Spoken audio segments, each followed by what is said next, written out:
Ya, selamat sore. Assalamualaikum warahmatullahi wabarakatuh.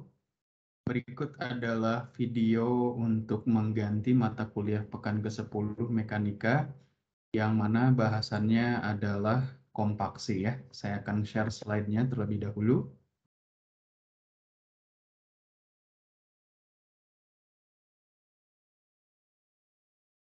Nah, ini ya, karena kemarin kita hadir iSuper 10 ya. Ada beberapa daftar isi, proses kompaksi, uji kompaksi, kemudian kompaksi di lapangan, kemudian ada diskusi ya. Nah, ini sebagai pengingat kembali bahwa lanjutan dari mata kuliah mekanika batuan dan tanah nanti akan menuju ke geologi teknik ya. Dan kita sudah berada pada materi yang membahas kompaksi. Sekali lagi saya ingatkan, silahkan dicek siupnya ya, karena kalau alpanya 2 kali lebih gitu ya, itu bisa tidak ikut UAS ya. Oke, berkaitan dengan kompaksi, ini kita akan membahas bagaimana material ya, seperti tanah, itu berubah menjadi kondisi paling padat. Nah, sehingga paling padat ini akan memberikan kekuatan tanah atau soil strength yang lebih besar gitu ya, dan dalam jangka waktu yang panjang akan stabil gitu ya ketika kita membuat konstruksi jalan atau ada embankment timbunan ya di sana. Untuk mendapatkan karakteristik kompaksi gitu ya, biasanya ada uji di laboratorium yang kita namakan uji Proctor ya. Nah, ini data-data pengujian. Kita lihat. Ini contoh sebuah jalan yang mana kalau kalian cek ini ada tanah ya. Tanah ini sudah dipadatkan. Jadi sudah dikompaksi kepada ke dalam kondisi paling padatnya denses gitu. Nah, jadi kalau kita berkenalan dengan jalan, sebelum membuat jalan ini bagian aspal ada bagian bawahnya dulu ya. Yang mana bagian bawahnya ini sebenarnya adalah tanah yang telah dikompaksi. Di dalam timbunan juga sama ya. Timbunan ini timbunan tanah, jadi bendungan salah satunya bisa kita buat gitu ya dengan tipe urugan ya atau embankment. Nah, itu juga sebenarnya proses melakukan kompaksi dari tanah. Coba kita cek terlebih dahulu ya video dari Proctor Test ya di sini.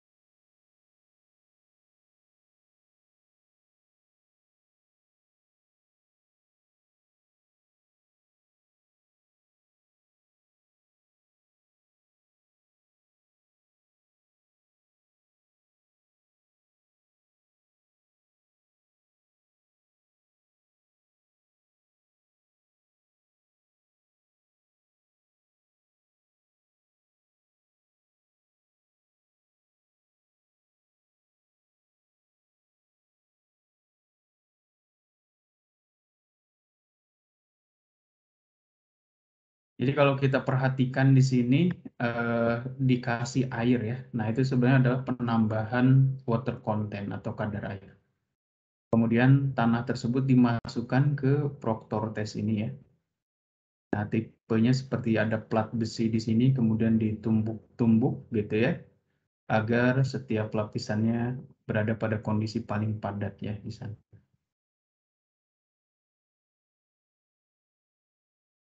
Oke. Nah, prosesnya terus berlangsung gitu ya, dipadatkan terus ya, atau dikompakkan gitu ya.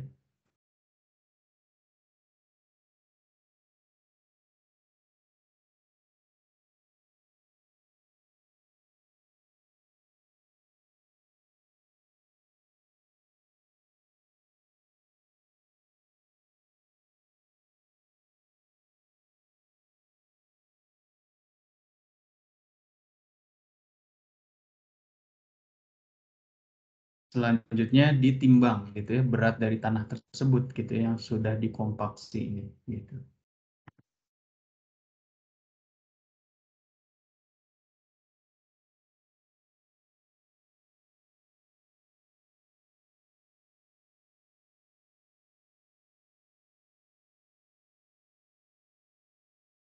Ya, saking kompaknya sulit ya untuk dilepaskan nih dari plat ini. Nah, setelah itu dikeluarkan kembali gitu ya si tanahnya.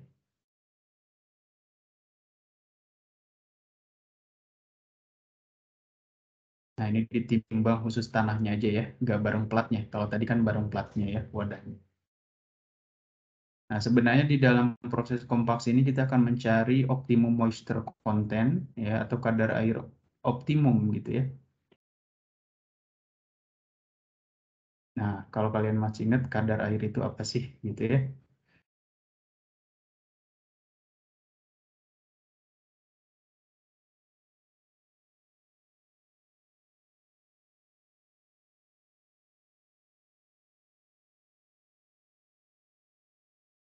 Oke, ini di apa dikompaksi pakai alu ya istilahnya. Oke, jadi di dalam uji proktor itu nanti akan ada dua parameter. Pertama water content, yang mana kalau kalian ingat water content itu gitu, dia kan massa air ya gitu. Nah, massa air dibagi dengan massa solid di sana. Nah, kemudian dry density atau densitas kering gitu ya, massa dibagi volume ya, seperti itu. Tadi kan ada ditimbang-timbang, kemudian ditambah water content itu dari mana sih ya? Dari massa basah dikurang massa kering ya, dibagi massa kering. Oke, dry density dari massa dibagi volume ya, massa solid maksudnya.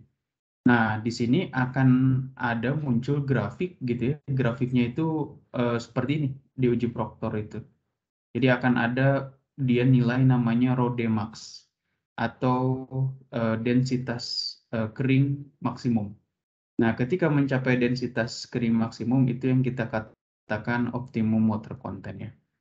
Kompaksi sendiri itu adalah proses mengepak tanah ya. Jadi menurunkan kadar udara. Bedanya dengan konsolidasi airnya yang hilang. Kalau di kompaksi itu memaksimalkan agar udaranya hilang ya, kadar udara ya dalam tanah itu dihilangkan sehingga densitas tanahnya nanti akan meningkat.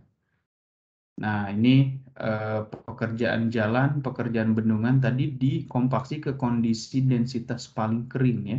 Jadi di sini akan ada nilai nanti water content optimum gitu. Sehingga kalau sudah mencapai Rodemax ini, dia sudah memiliki densitas paling tinggi tentu dan kekuatan juga yang paling tinggi ya. Nah, uji proktor tadi itu dilakukan dengan kadar air yang berbeda-beda ya. Jadi dengan kadar air yang berbeda-beda akan menghasilkan dry density sekian. Nah, grafik yang sudah diplot akan tipikalnya seperti ini. Akan ada fase di mana Rodemax dan Rodemax ini gitu ya. Nah, kalau kita jatuhkan ke sumber X ini adalah water content-nya. Oke, proses kompaksi sebagai contoh. Ini kurva dari hasil proktor, tentu sumbu X-nya adalah water content dan sumbu Y-nya adalah dry density. Nah, di sini kalau kita baca grafiknya dapat 1,6 ya gram per centimeter kubik untuk Rodemax. Jadi water content optimumnya tinggal kita jatuhkan ke sumbu X, kita akan dapat ya 17% di sana. Oke, ini alatnya yang tadi proktor ya uji kompaksi ada semacam alu gitu ya. Kemudian di sini ada platnya gitu ya. Nah, ini rincian dari uji kompaksi. Kira-kira ada mold ini tanahnya ya, tanah yang tadi ditumbuk gitu ya. Volumenya ada juga gitu ya. Nah, kemudian hasilnya yang sudah dikompaksi gitu ya. Kemudian dia ada massa tanahnya gitu ya. Kemudian ada densitas basah, tentu dikasih kadar air gitu ya yang berbeda-beda. Ada water content dan juga ada dry density ya. Dry density di sini rho dibagi 1+W kadar air ya. Tesnya bisa sampai 5 kali sehingga nanti akan muncul grafik yang tadi ya. Dry density versus water content ya. Oke, data kadar air dari hasil pengujian ya. Jadi di dalam apa namanya uji kompaksi tadi gitu ya, itu ada bagian atasnya gitu ya, ada bagian bawahnya. Nah, ini dua-duanya itu dihitung gitu ya, masanya gitu ya, massa tanahnya ketika basah, wet soil ketika kering gitu ya. kemudian bisa kita dapatkan massa air, dan massa air dibagi massa solid itu adalah rumus dari water content ya. Sehingga kita akan dapatkan average water content-nya ini bagian atas dan bottom dari sampel uji pertama, uji kedua, 3, dan seterusnya. Oke, bagaimana cara mengepak atau mengkompaksi tanah di lapangan? Ini ada beberapa roller ya. Jadi ini semacam alat berat yang fungsinya menggiling tanah gitu ya sampai dia bisa sangat padat sekali ya, densus atau kondisi paling padat. Ya, ini contoh-contoh ininya ya, ada roller seperti ini gitu ya. Ada yang gambar kedua ini ya, shape foot gitu ya. Kemudian ada impact roller yang ini gitu ya. Nah, terus ada yang seperti ini juga dynamic ya, pakai temper ya. Kemudian ada yang pakai vibrofloat ya. Ada getarannya di sini ya. Kasih getaran. Jadi karena getaran itu butir-butir tersebut akan mengisi pori-porinya ya, akan digetar ya, bergerak mengisi pori tadi sehingga akan berada pada kondisi paling padat. Oke, kita akan coba latihan soal. Nah, ini hasil dari uji proktor. Ada massa dari tanah yang dikompaksi dan juga ada water content-nya ya. Nilai berat jenis dari padatannya 2,64 ya.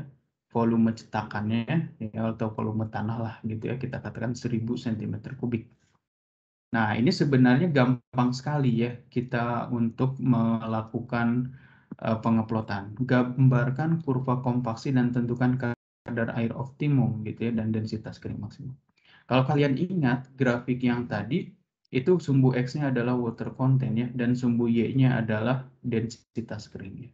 Sedangkan kita punya datanya adalah massa tanah yang terkompaksi, dan kemudian ada kadar air ya di sini. Nanti kalau kadar air sudah ada datanya, tinggal densitas kering datanya dari mana ya. Nah, ini yang jadi PR buat kita. Pertama, ya untuk menghasilkan density tentu kita masih ingat ya. Nah, apa? Rumusnya itu adalah massa dibagi volume ya. Sebagai contoh, tes pertama massanya 1555. Oke. Volumenya kan pasti sama ya, selalu 1000. Sehingga kita akan dapat ya rho atau density-nya 1555 bagi 1000. Akan kita dapat 1,56 ya gram per centimeter kubik. Nah, kita ingat kembali ini perumusan untuk mencari dry density itu dari soil density dibagi 1 plus kadar air. Nah, kadar air tes pertama itu adalah 8 ya. Jadi kita masukkan. Ingat 8 itu dalam satuan persen. Jadi kalau kita pakai jadi 0,08 atau 8% ya. Jadi bukan gitu. Karena 1,4 ya. Kenapa rodenya lebih kecil daripada rho-nya biasa? Ya tentu isinya hanya padatannya aja ya, tanahnya aja. Oke, untuk tes yang kedua, tes ketiga, 4, 5, dan sebagainya sama. Masanya saja yang berbeda, tapi volumenya gitu ya, yang sama. Ya, water content-nya juga berbeda. Itu yang kita gunakan. Setelah semua tes kita dapatkan dry density-nya, ya rodenya kan ada ya, setiap tes nanti akan dapat. Kita bisa mengeplot itu dari grafik ya, dalam grafik.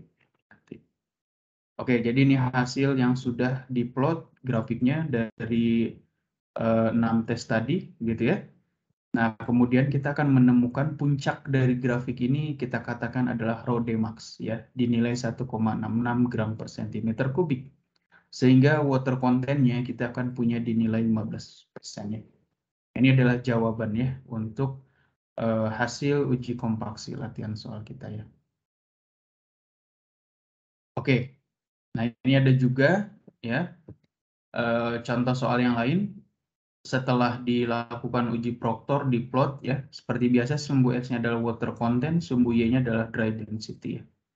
Nah, volume dari cetakan sekian dan GS-nya sekian ya. Berapa derajat kejenuhan sampel? Nah, ini yang ditanyakan derajat kejenuhan, bukan ditanya dry density max dan bukan ditanya water content optimum gitu ya. Berapakah derajat kejenuhan sampel atau saturasi ya?